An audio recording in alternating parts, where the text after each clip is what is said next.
Des noix, c'est pas juste bon pour la collation.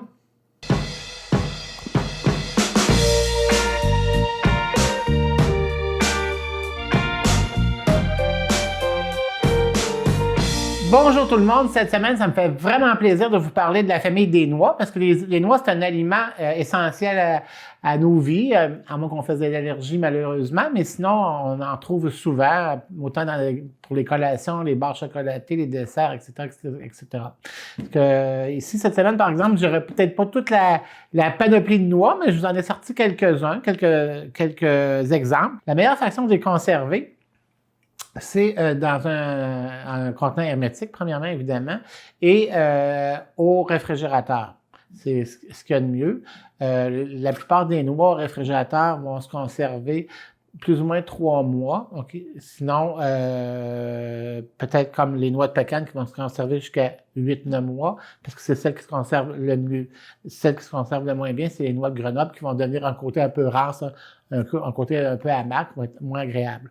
Ou sinon, on peut toujours les conserver dans un endroit quand même frais et sec, exemple dans une boîte de métal, quelque chose comme ça, qui va préserver de l'humidité dans une armoire. Ou encore, on l'entend souvent, dans le fameux congélateur. On peut conserver les noix au congélateur. Le temps de conservation va être un petit peu plus long, il va presque doubler. Le seul problème, c'est qu'il ne faut pas que les noix prennent l'humidité du congélateur. Vous savez, la fameuse givre qu'on voit des fois sur des aliments. Alors, si c'est ça, les noix vont venir rancer assez rapidement. Donc, c'est des petits trucs que je vous donne pour la conservation des noix. Maintenant, aujourd'hui, bon, c'est sûr qu'on va en cuisiner des noix. On va faire 3 recettes. La première, je vais faire un riz sauvage aux amandes. La seconde recette est un peu asiatique. C'est un poulet en croûte de noix. Et la troisième, ben, des classiques. Un gâteau aux noix avec un glaçage au caramel. Pour la première recette, ce que ça prend, évidemment, ben, ça prend du riz. Donc, ici, j'ai du riz sauvage. Ça va prendre des légumes. Ici, j'ai choisi de mettre j'aime bien le côté céleri. Je pense que je vous l'ai dit assez souvent au cours des émissions. Donc, j'ai pris du céleri vert. J'ai pris du céleri rave. On va prendre des amandes grillées ici pour mettre dedans.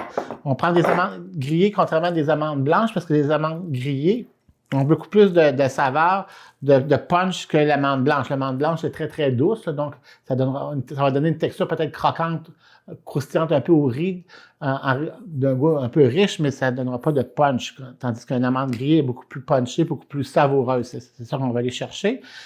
Pour les faire, les amandes grillées, facile. Vous prenez une plaque à biscuits, vous mettez un papier parchemin, vous étendez les amandes sur la plaque, sur le papier parchemin, et puis on envoie ça au four, genre 325, peut-être 7, 8, 10 minutes, là, ça dépend de la quantité d'amandes que vous avez, puis vous les brassez continuellement, puis ça va vous donner ces amandes-là. Donc, vraiment pas compliqué à faire, puis ça se conserve super bien. Et puis, ça va prendre de l'oignon aussi pour donner un peu de saveur, ça va prendre du bouillon de poulet et du beurre pour faire revenir nos légumes. Alors, quand on fait cuire du riz sauvage, contrairement à du riz blanc, un riz blanc, bon, ça prend plus ou moins une vingtaine de minutes à cuire.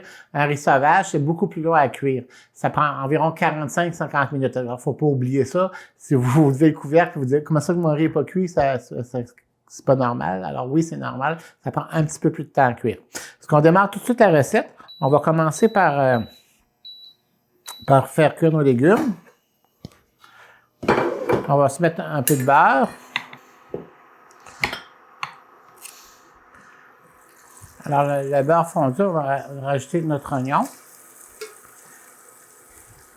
C'est sûr que les légumes, on ne veut pas les faire rôtir, mais strictement un peu caramélisés. On commence avec l'oignon. On va mettre notre céleri. Et le céleri rave.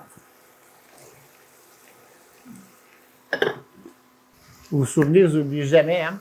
Toutes mes recettes sont sur le site de l'émission. Alors, vous allez sur Google, exemple, vous allez sur la TVCBF, vous tapez expressément cuisine, vous allez voir, les images vont apparaître, alors vous cliquez sur le titre de l'émission qui vous intéresse, vous allez voir la rubrique « Voir les recettes », vous cliquez là-dessus et là, toutes les recettes sont bien indiquées et bien détaillées.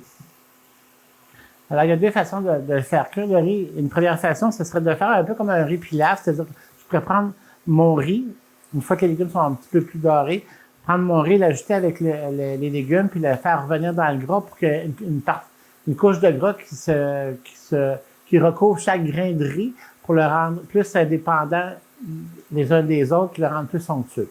Ça, c'est une façon de le faire, c'est des classiques.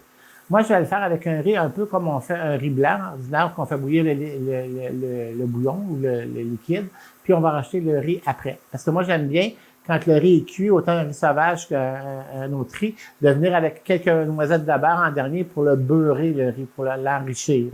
Donc, ça va faire un autre goût, une autre façon de le faire, mais ça va être, à mon goût, je préfère celui-là au pilaf. Mais ça, c'est bien aise à vous, faites comme vous voulez.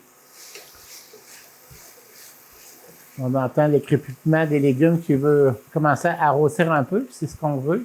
Et quand on veut, je l'ai déjà dit, quand on veut que les légumes ou une viande rôtisse, grille, on évite de brasser continuellement. Parce que si on brasse continuellement, on refroidit tout le temps la préparation. Donc, elle a de la misère, elle va plutôt cuire que griller puis donner un petit goût caramel à la préparation. Donc, on la laisse faire un petit peu. C'est sûr qu'il faut la surveiller, bien entendu. Mais on la laisse un petit peu aller pour avoir ce côté-là un peu caramel des légumes, là, des sucres autant de la viande que d'un légume.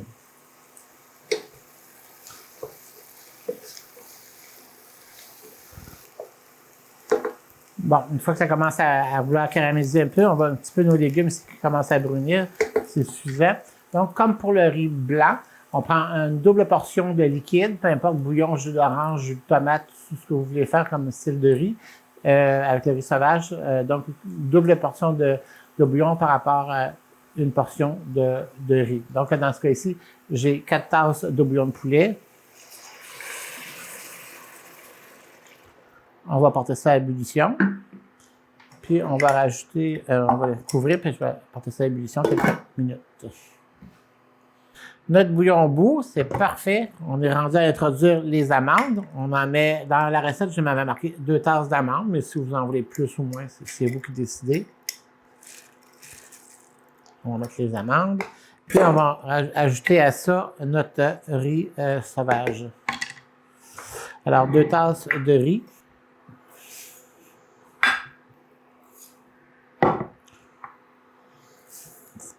Ça sent vraiment bon, ça sent les amandes grillées. Vous savez, quand on fait cuire des amandes, puis on arrive dans une pièce, puis ça sent les amandes, là, c'est vraiment délicieux. Bon, on va le saler un peu, malgré mon bouillon était salé, mais quand même, on va en mettre un peu. Et évidemment, du fameux poivre.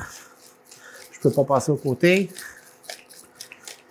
On repasse ça à ébullition. Quand ça bouille bien, on va abaisser notre élément à médium environ, puis on va laisser cuire avec surveillance. On va laisser cuire environ, comme je disais tantôt, 45 minutes. Pendant que ça va cuire, ben, on prépare le poulet en croûte de noix.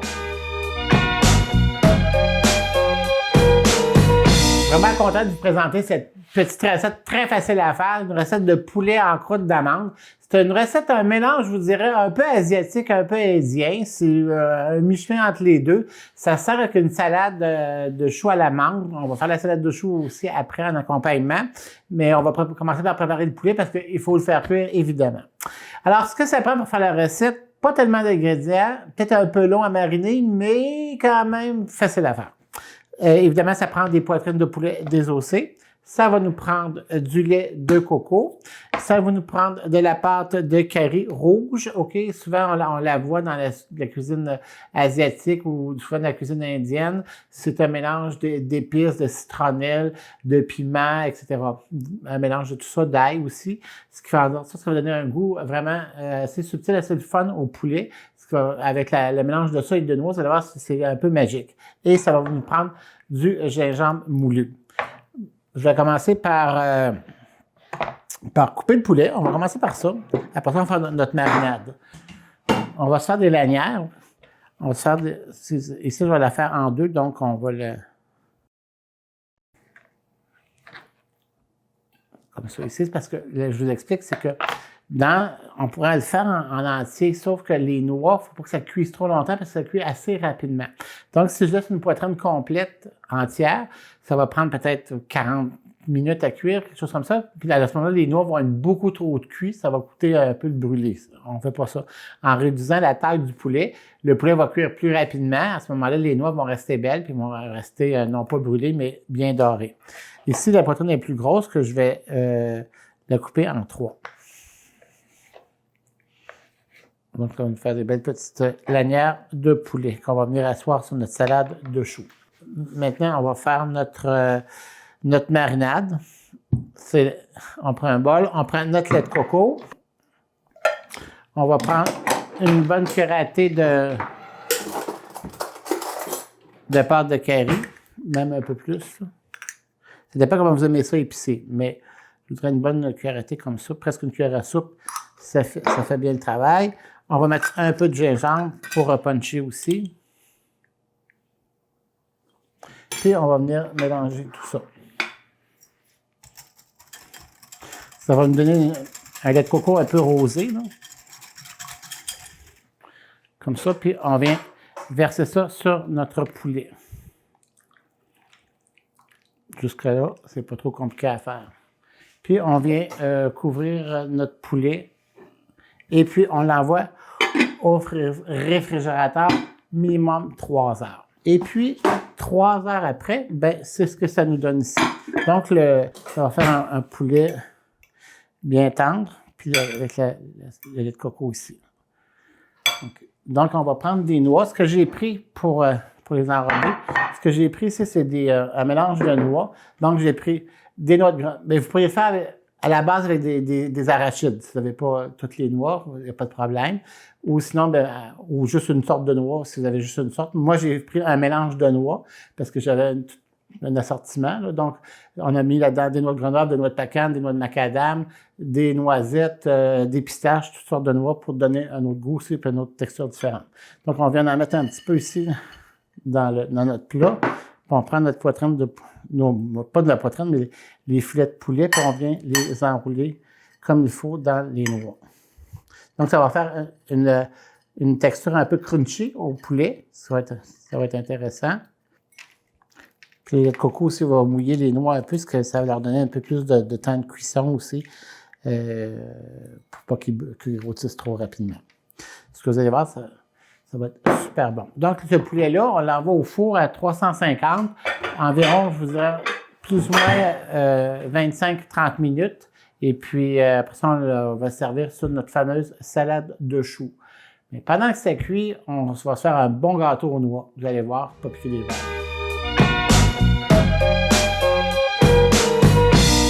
On fait notre fameux gâteau aux noix. Ce que ça prend pour le faire, un moule à gâteau, évidemment. Ça va nous prendre, c'est comme un gâteau au beurre, dans le fond. Ça va nous prendre, évidemment, du beurre. Ça va nous prendre du sucre, de la farine, du lait, des œufs, de la poudre à pâte, du soda à pâte, et puis des noix, évidemment. Ça va même beaucoup de noix. Donc, les noix, ici, c'est un mélange de noix qu'on a pris, mais on les a pas coupées grosses. On les a coupées en 2 ou en 4, parce que je voulais pas les laisser entières, parce que quand on va couper le gâteau, ça va un petit peu mal, mais je voulais pas avoir une poussière de noix, comme on a fait tout à l'heure les poitrines de poulet, là. C'est pas ça que je voulais avoir, pas ça du tout. C'est vraiment retrouver des morceaux de noix à l'intérieur du gâteau. Donc, ça en prend 4 tasses de noix. La première étape, on va préparer notre moule à gâteau pour être prêt pour verser la pâte. On vient asseoir notre cerceau, on clipse, et puis on vient mettre un peu de l'huile à vaporisateur. Ceci étant fait, on va crémer notre beurre avec le sucre. Après ça, on va ajouter les œufs un à un.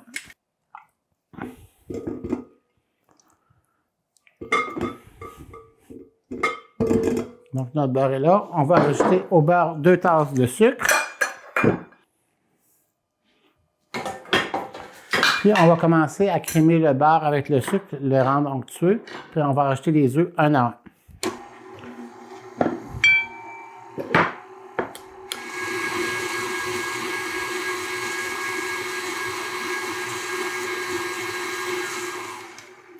Une fois que notre sucre, notre beurre est bien amalgamé, on va rajouter les œufs un à un.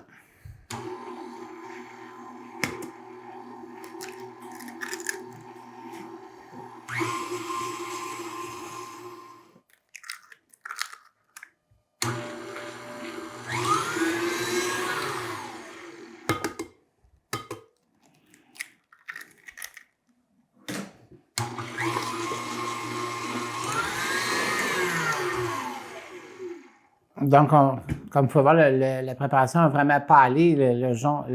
C'est bien fouetté, c'est bien aérien, c'est ce qu'on veut. Quand c'est rendu là, ben là, on pourra ajouter en alternance, comme tous les gâteaux au beurre, même principe, les éléments secs et les éléments liquides. Les éléments secs, dans notre cas, on va se préparer ça. Ça prend ici 2 tasses et demie de farine. 2 tasses. Toujours une petite pincée de sel pour accentuer le goût du sucre. On va mettre de la poudre à pâte, évidemment, pour bien faire lever le gâteau. Donc, ça prend 2 cuillères à thé de poudre à pâte. Et puis, comme c'est un gâteau assez lourd, hein, si vous remarquez souvent, comme des pains gâteaux, des pains aux dattes, aux bananes, tout ça, avec des fruits dedans, ici c'est des noix, là, on rajoute du bicarbonate de soude parce que ça vient faire, vous savez qu'avec un acide, souvent, il y a déjà de la crème de tarte dans le soda, la poudre à pâte. C'est un acide qui va faire en sorte que ça va accélérer le processus de dégagement de gaz carbonique dans la pâte. Donc, c'est pour ça qu'on rajoute du soda en plus de la poudre à pâte pour que la lourdeur du gâteau soit pour que le gâteau soit plus aérien, que ce soit moins lourd, étant donné qu'on rajoute une masse de fruits ou, dans ce cas-ci, de noix. Donc, c'est pour alléger la pâte, pour la faire gonfler plus rapidement, qu'elle ait plus de volume, non pas de venir comme un biscuit, là. C'est pas ça qu'on veut. Ici, on rajoute une demi-cuillère à thé de soda à pâte. Et puis, on va se prendre une tasse de lait. Ça, c'est A. Maintenant, quand on fait des préparations de gâteau avec les fruits, autant que les pains aux bananes ou peu importe, des choses que vous faites ou des mélanges avec des noix ou quand on incorpore des fruitures, un gâteau aux fruits. L'important, c'est de prendre dans ce cas-ci, nos noix, puis de venir ajouter un peu de la quantité de farine pour pas défaire les proportions de farine dans le gâteau, là. On vient prendre un peu de farine dedans. Ça va faire en sorte que chaque noix va être enrobée de farine. Parce que de la farine, à travers un milieu humide, ce que ça fait comme une colle. Donc, le gâteau, au lieu que les noix se ramassent toutes dans le fond, bien, les noix vont rester en suspension dans le gâteau, ce qui va faire en sorte qu'il va y avoir des noix partout de haut en bas du gâteau. Contrairement à ce que si on n'en met pas, puis la lourdeur des noix, ou des fruits, ça peut être des fruits séchés, exemple, va tout se ramasser dans le fond. C'est pas ça qu'on veut. Donc, la petite couche de farine alentour dans notre cas, là, les noix, est bien importante. Ça va faire en sorte que la noix va coller à cause du milieu humide de la pâte à gâteau, puis il va rester en suspension, puis ça va cuire comme ça. Donc, on repart tout ça. Toujours le même principe, 1/3 de grésin sec, puis 3 fois le grésin sec, 2 fois le lait.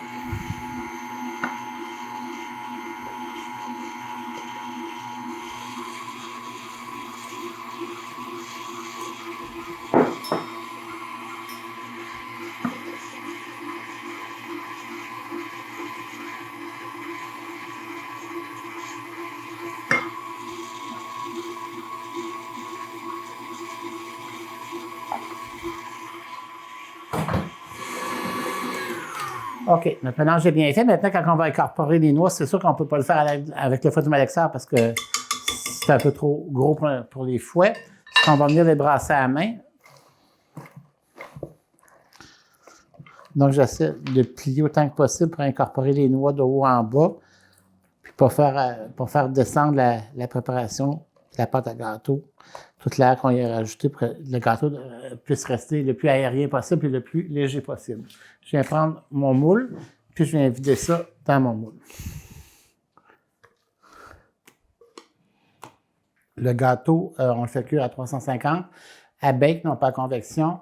2e étage à l'intérieur du four sur le grill, pendant environ 1 heure, 1 heure et 10, ou jusqu'à temps que quand on pique un cure-dent, le cure-dent sort propre ou encore un couteau. Parce que ça, on va faire cuire ça, puis pendant ce temps-là, on va préparer le caramel qui va faire comme notre glaçage entre les étages. Il est déjà bon, mais je pense que ça va encore l'améliorer. Le fameux gâteau aux noix, ben, ça prend un petit glaçage, c'est encore meilleur, hein? On ne gênera pas avec ça. Ben, quoi de mieux qu'une espèce de glaçage au genre sucre à crème caramel? Pour le réaliser, ce que ça prend, inévitablement du beurre, ça va prendre de la cassonade, ça va nous prendre du lait, ça va nous prendre et du sucre en poudre, une recette vraiment pas compliquée. C'est juste de suivre les étapes. Donc, on va commencer par faire fondre le beurre.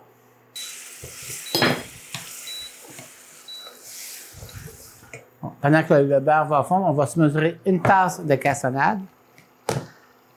Puis si vous vous souvenez, la cassonade, il faut que ça soit mesuré tassé, compact.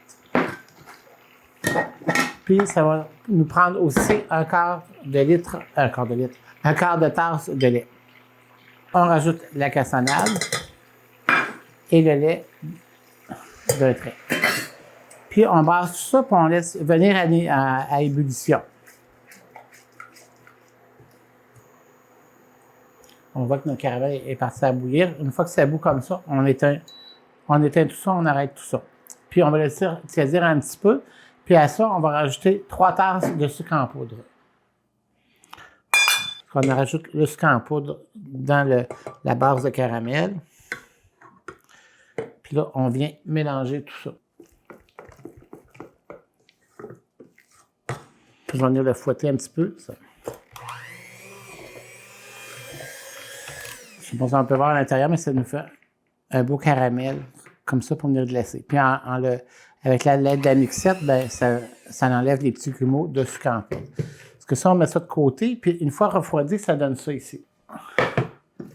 Ça donne ça, puis on va juste venir continuer à le refouetter un petit peu. Donc, ça nous fait une belle texture de glaçage, genre caramel sucré à crème. C'est délicieux, vous allez voir. Le moment tant attendu, décorer notre gâteau aux noix puis se séparer. J'ai pris un petit avance. Alors, mon gâteau ici, je l'ai déjà séparé.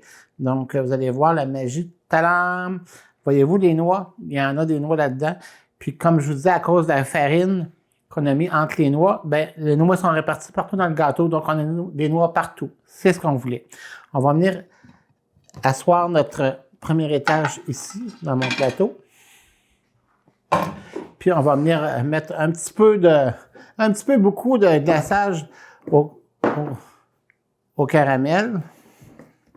On a mis du glaçage, ça s'étend très, très bien. Puis on en met une bonne couche épaisse, là. Après ça, on vient mettre notre deuxième couche de gâteau. Ça va peut-être prendre un petit thé pour boire après, parce que ça va être un petit peu sucré puis un petit peu lourd, mais ça, vous allez voir, vous allez être content, rassasié. Et le dernier étage de mon gâteau. Ça a pas l'air appétissant. Ce que je termine de glacer, puis on va faire venir notre fameux poulet aux noix aussi. Il ne faut pas l'oublier, parce qu'on commence à avoir faim avant le dessert. Hein? Notre fameux poulet aux noix mélangées, en croûte de noix mélangée, on va l'accompagner d'une salade, une salade un peu asiatique. Donc, pour la faire, ça nous prend du chou coupé fin. Ça va nous prendre de la mangue, des juliennes de mangue, de poivrons, de carottes et de concombre. Puis, on va prendre aussi de l'échalote, un petit peu un brin d'échalote. Donc, on part ça. Un peu d'huile. Oups, quelques gouttes de l'huile de sésame. Faites attention parce que c'est assez intense en goût. Hein. Ça fait que on en met peut-être une demi-cuillère à thé. À moins que vous ayez beaucoup ça. Ensuite, ça, on va mettre une cuillère à thé de sauce soya. On va mettre du gingembre, du miel. On va mettre ici le zeste de la lime, parce qu'on va la faire avec notre acide, ça va être le jus de lime. Donc, on va mettre la lime. Je vais préparer mon jus. Avant ça, je vais mettre un petit peu de flocons de piment. 2-3 pour la rendre un peu plus punchée. Là. Comme ça. Un peu de flocons de piment. On va y ajouter un peu de sel parce que j'avais de la sauce soya légère, donc non salée. Et puis, on va rajouter notre jus de lime.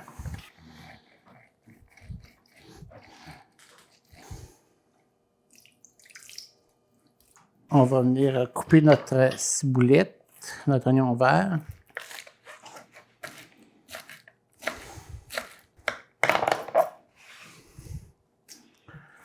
Ça là-dedans, puis on va mélanger tout ça ici. On rajoute nos légumes, les concombres, les carottes, le poivron, la menthe qui va lui donner un côté un peu sweet et du chou. Juste rajouter peut-être un petit peu de sel. Puis, c'est moi le poivre, hein? On n'en parle plus. Donc, on y va. Ça va nous faire une belle salade très fraîche, rafraîchissante avec... c'est bon. Vraiment délicieux. Un peu sucré, un peu amer, salé, parfait. Ça va être rafraîchissant, ça va être bon, ça va être plein de saveurs. Donc, on va préparer notre plateau. On s'en vient ici avec notre salade. Voilà. Et puis la surprise, notre fameux poulet en croûte de noix. Donc, ça va bien se marier. Le côté un peu piquant aussi du poulet. Donc, on va prendre nos filets. On va mener. Donc, on voit que le poulet est très... c'est bon. Ça va nous faire un excellent souper. Alors, je ne vous donne pas tout de suite bon appétit parce qu'on va vous faire un résumé de tout ce qu'on a fait aujourd'hui. Mais c'est un bon départ. Je crois cette semaine qu'on va vraiment bien manger avec toutes mes recettes avec des noix. Le fameux poulet aux noix rôti avec la salade asiatique en dessous. Le fameux riz ici qu'on a fait au départ, le riz sauvage, qui est excellent. Exemple, si vous faites un rôti de porc, c'est super bon avec. Et évidemment, le fameux gâteau aux noix et avec son glaçage au caramel que je regarde depuis tantôt, puis j'ai vraiment bien hâte d'en manger quand la caméra va peut-être être fermée. Puis pour le restant des noix, ben, on fait des collations avec. Bonne semaine!